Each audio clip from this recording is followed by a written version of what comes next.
Welcome back to episode 35 now in our Jayhawks adventure as we continue the Big 12 journey here in Season 3 up against a West Virginia team who is now 2-5 on the season and struggling to get anything going in these first 3 years in this Dynasty mode franchise.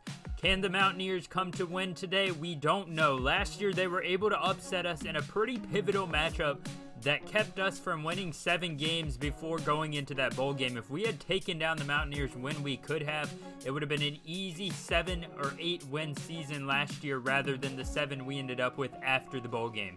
But today the Jayhawks look for revenge, led by quarterback Conrad Hawley once again, who has cemented himself as the starter of this team going forward with excellent play down the field and in the pocket, limiting his turnovers compared to last year and compared to how Maurice Butler has played.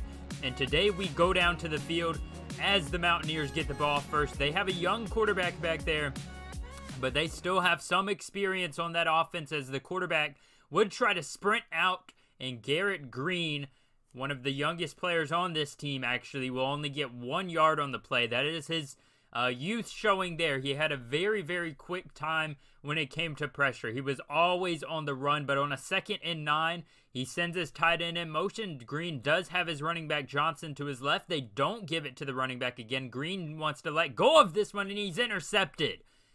Intercepted right around the 40 as Deuce Mayberry jumps in front of that.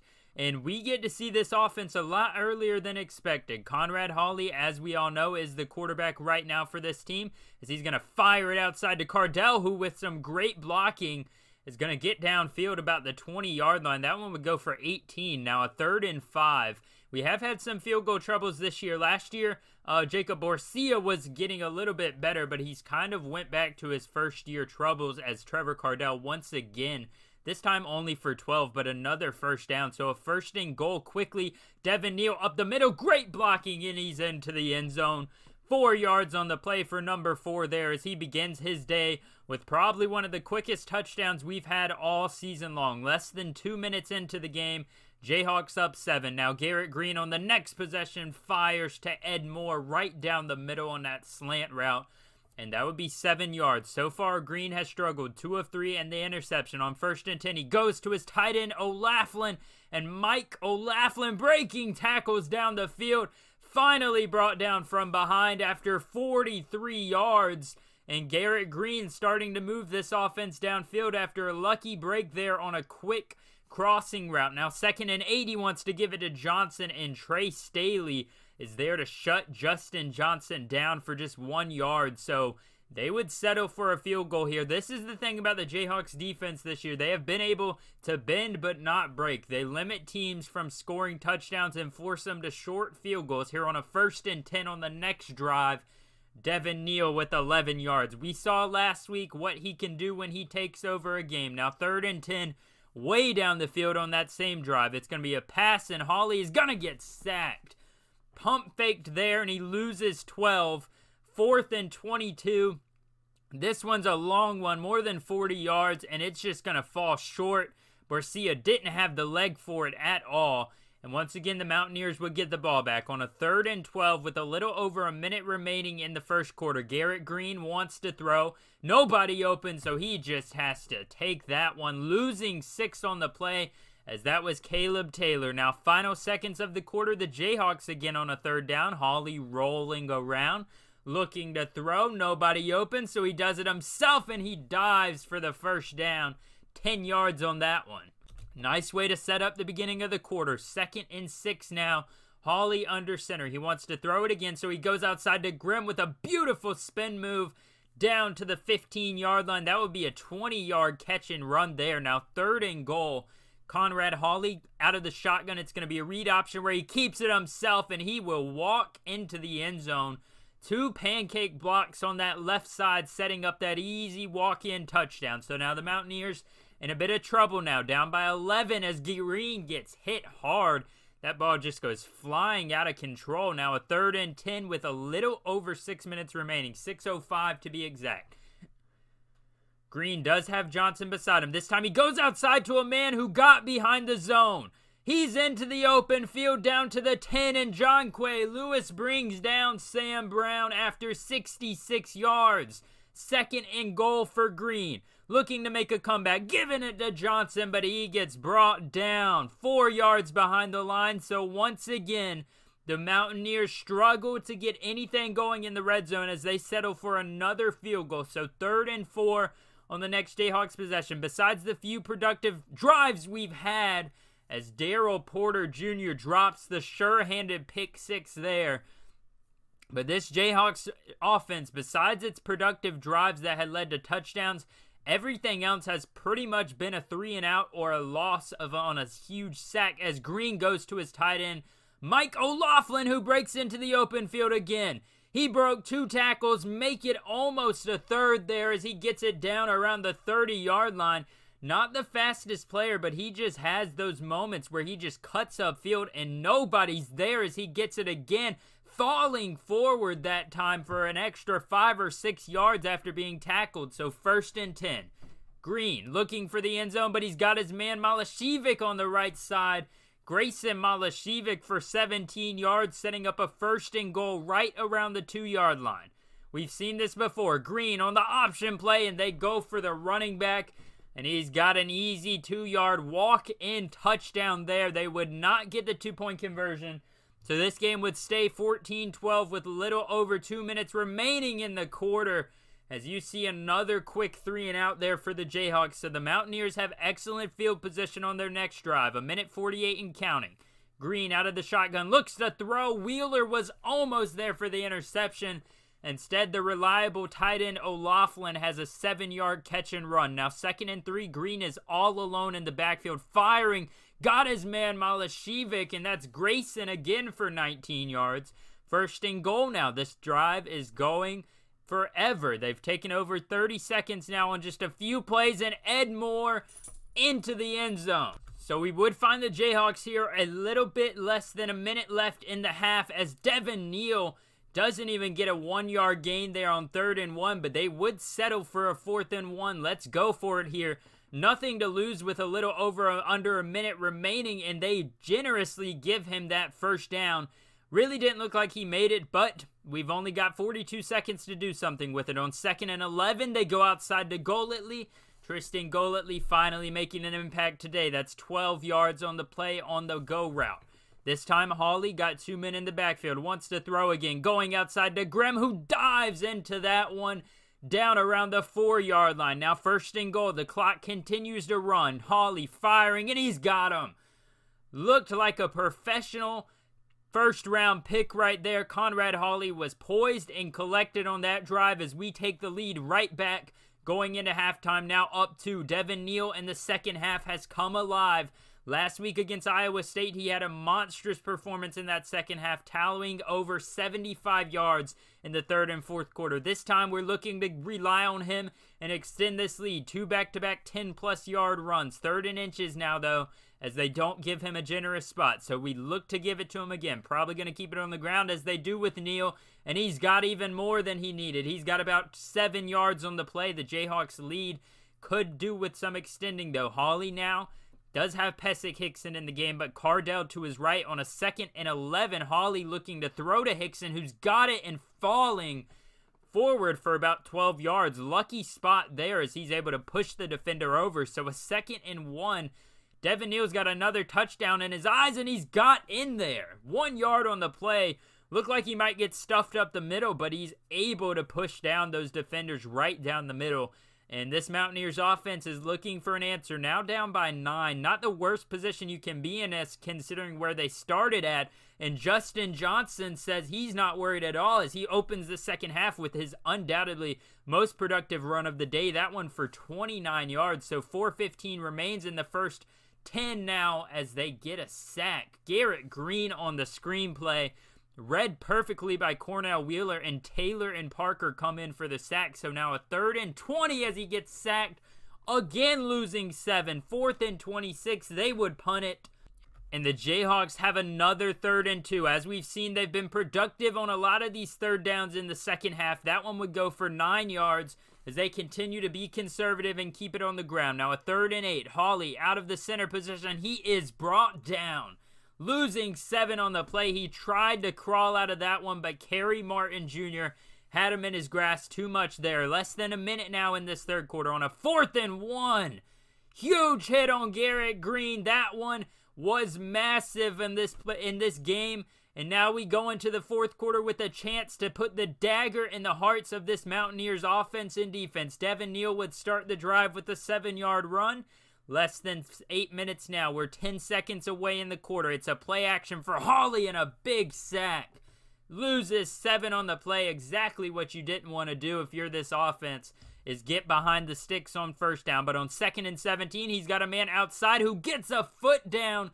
They let him say he dragged that foot in time so the Jayhawks would continue moving downfield. Now we're on the same drive, just in the red zone now. 2nd and 11. Hawley rolling around on his own, wanting the first down, but he can't quite get there as he settles for 10 yards. Now a 3rd and inches. All or nothing here. Devin Neal got it up the middle, cuts it up, and he's got 9 yards. So a 1st and goal.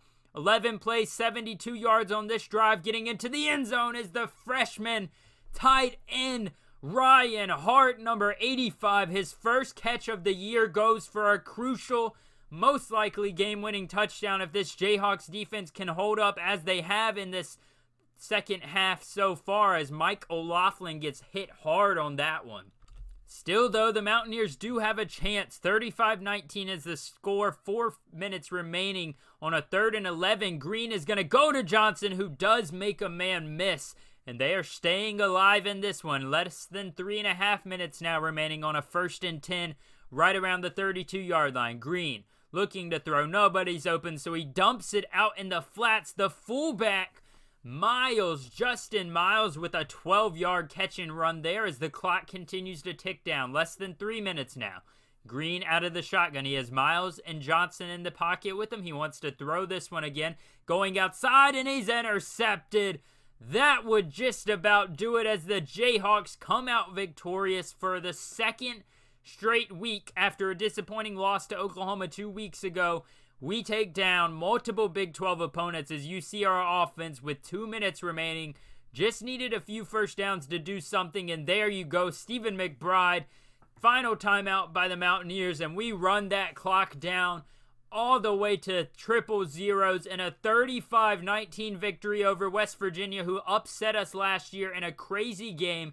Devin Neal, 38 carries, 187 yards, and 2 touchdowns as the Jayhawks, through 8 games so far, extend their record now 5-3 on the year, only 1 win away from a bowl game with still 4 games left on the season, as Conrad Hawley puts up another terrific performance, limiting his turnovers without a single interception today.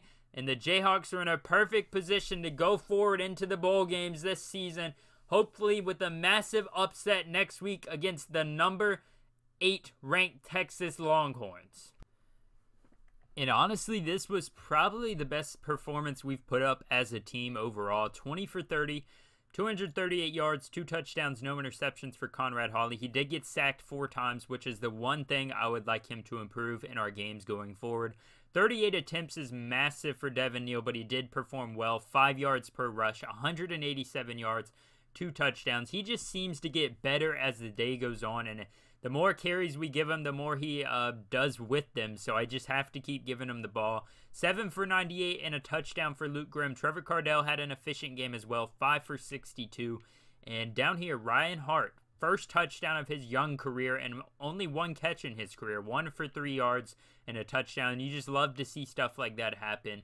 Our defense, just like we saw it last year in some of these big games. Caleb Taylor, 3 sacks. Just 3 sacks for this guy. Cornell Wheeler, 1 sack. Just a great overall performance. Then, of course, we saw Deuce Mayberry and Jacoby Bryant both get an interception. Jacoby able to seal the deal today with that massive interception. I think I showed you guys last time all the big commits, but I did not show you where we're at as far as class rank. And I'm pretty excited to say that we are already in the top 40. Now, in previous years, I believe last year we finished around this area, 30. I think we were maybe 35 down here. And it's amazing to see because in our first year we were in the 100s still. Last year, for most of the year, we were in probably around the low 90s, high 80s range, and we were able to jump up pretty far with a few big recruits committing late in the season last year. And to be already in the top 40 for this Kansas program is just amazing. And as you'll see, with a 4-1 record, we are standing in one of the best positions we've been in as far as conference standings go in a long time. Last year, we finished, I believe, second to last or tied as last place. The year before, we were definitely dead last. But this year, right now, we sit at third in the conference. Having a chance to upset Texas is huge. And as you can see, in between simulating from the last game to this game, I said they were number 8. They moved up to number 5. What a big jump for them, as they have to take on Oklahoma at some point. Both of these teams are poised to match up in the championship game, or in the or to match up in our championship game, whoever wins between them. As you can see, though, we are close with Oklahoma State and Kansas State and Texas Tech. It's a really big battle as far as conference goes, because the other side of the conference is terrible. You've got TCU, and after that, nobody is good. SMU's 0-7, Baylor's 0-5, Houston is 1-5, Iowa State's 1-4 as they fell off the map, or the face of the planet. West Virginia 2-4 on the year. Just a big opportunity for us this year to make a move in the conference.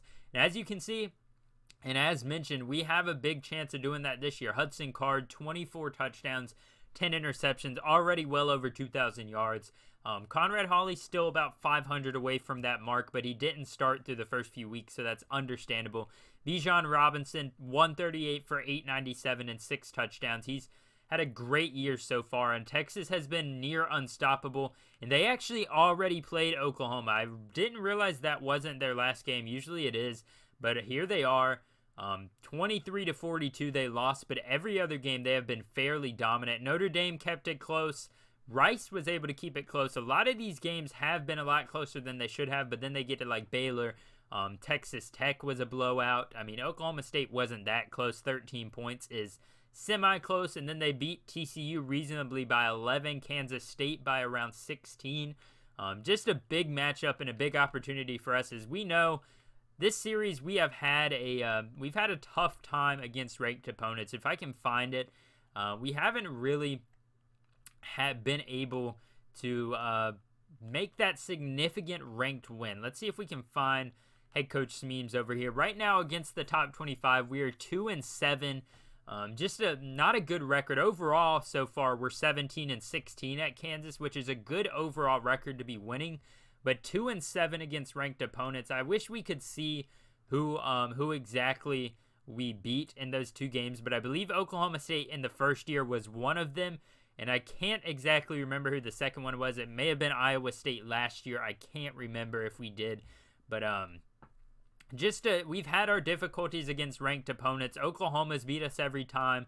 Texas Tech has dominated us the years they were ranked. And this is a big opportunity for us this year and moving forward to kind of take hold of the Big 12 and show that we're not to be messed around with. So with that, comment down below your score predictions for next week's game as we head to Texas, unfortunately, to take on the Texas Longhorns in a big Big 12 matchup with bowl game implications as well. If you guys think we're going to win, like I said, comment your predictions. Even if you think we're going to lose, comment your predictions. If you enjoyed this series and enjoyed this video, make sure to hit the like button and subscribe, as it helps this series out so much, and it helps me out so much, seeing that you guys enjoy this type of content and I enjoy making it. And I will see you guys next time in Texas as we take on the number 5 ranked Texas Longhorns.